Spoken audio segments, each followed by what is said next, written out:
Marwell Wildlife in Hampshire, England. It was started in 1972, and since then, it has become one of the most popular wildlife parks in the UK. 500,000 people come here every year. They come to visit well-known animals like giraffes, tigers, monkeys and rhinos, as well as more exotic animals like the snow leopard, the Somali wild ass,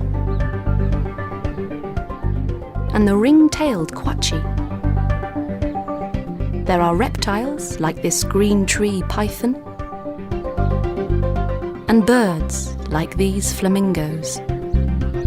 However, Marwell Wildlife is different to other wildlife parks and zoos.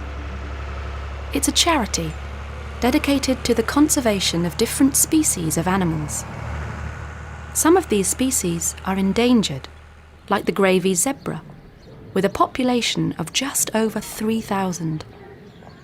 And some are near extinction, like the Siberian tiger, which has a population of less than 250, or the Amur leopard, with only 30 pairs of adults left in the wild.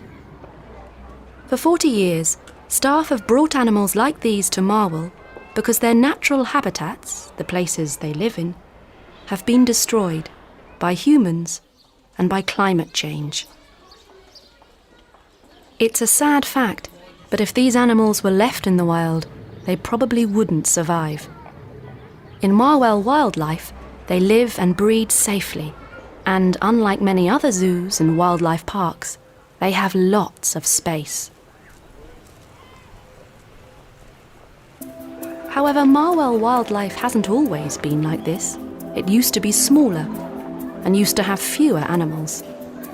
But in the last 20 years, the park has grown from 120 acres to 150 acres.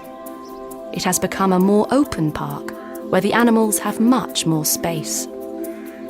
Marwell is now home to 235 different species, and in total, 1,200 animals live in the park.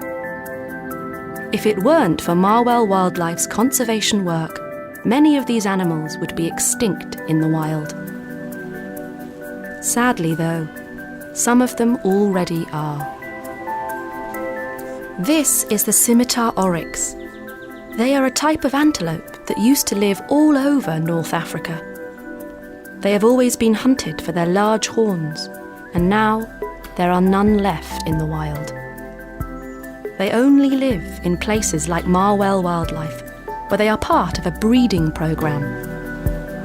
The park hopes that if more oryxes are born, then some might be released back into the wild.